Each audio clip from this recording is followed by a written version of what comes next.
Hey, fellow Lego friends. There's something important that I'd like to talk to you about, tell you about. Um, everyone's been, well, it's kind of old news now, but everyone had been talking about how the Lego group, Lego Corporate bought Bricklink and, all the associated Studio IO and all that kind of stuff. And, I haven't really heard it mentioned, so on Forever Sorting, Kevin Hinkle and Julian did a really good overview on what it means and what changes are going to happen and all that. So I'll try to link that down below. But the big thing that I didn't hear mentioned there, and I mentioned it on one of Bricksmith's other streams, um, is what this now gives Lego access to. As an AFOL, you know, um, as an AFOL and as a member of a Lego user group, I'm an adult fan of Lego, meaning that I participate in builds. I do large builds like these. I display them at shows. I promote the Lego products directly, and then I also show off my own builds. In return, what Lego does for us is they give us Lego at discounted prices. Um, and they also sometimes will send sets our way and that kind of thing. Now, all these things, they're not allowed to be sold. They're only allowed to be used for shows, for doing these big builds, for doing shows, stuff like that. Now, a lot of us that are adult fans of Legos also have a Bricklink account where we can go and buy, bulk. So like large bags of single items, things like these, I've gone and bought on Bricklink at different times. And it's again, it's handy for doing stuff like this. So if that's all you do, if all you're doing is just buying Lego, fine, great. Don't even worry about it. But if you happen to have a Bricklink store and you also sell your Lego on there, you know, which I have a store. It's not currently active, but I have one there, and I do I have had it active in the past where I've sold Lego and I've thought about restarting it.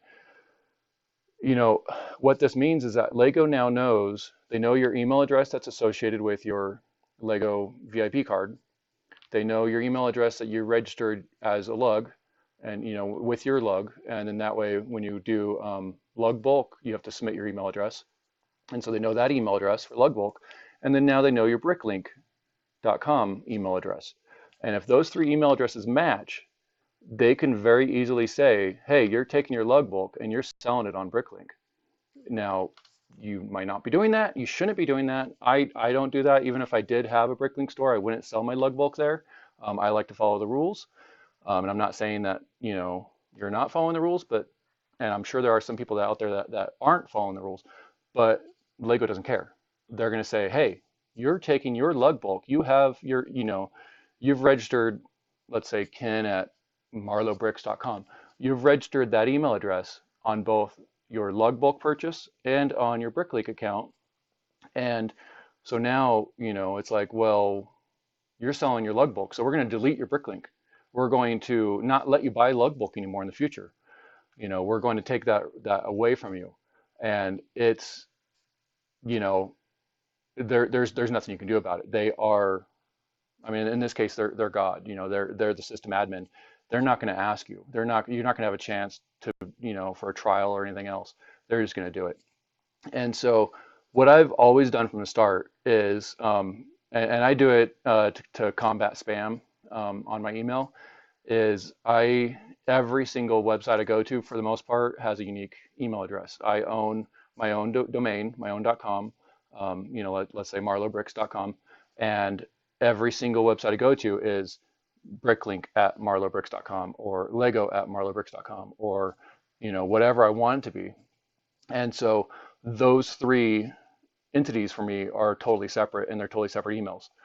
They might have the same domain name, they might have the same .com, but they have different email addresses, and they all go to the same place. They all go to my inbox. It's not a big deal for me. But if you're not tech savvy and you can't do that, it's very easy to set up a separate email account. For example, right now I'm posting this on my Marlow Bricks Gmail account for YouTube.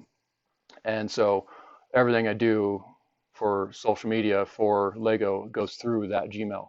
and that's separate from my other Gmail account that I use for everything else. So it's very easy, if you do have a store on Bricklink, I would highly recommend separating that completely from your Lego hobby that you use for your lugs and that you know uh, register with Lego through and all that, because that way your VIP program and your um, uh, lug bulk registration is not tied to your Bricklink seller account. So just my 2 cents as an IT guy. That's my recommendation of keep your life separate, keep your business side of your Lego life separate from your hobby side. Um, so just however you want to do that, that's my recommendation on that, because they now know who you are, and they can associate that together. So just thinking about that while I'm sitting here doing some ballasting and realizing, hey, I need to go on Bricklink and buy some more parts.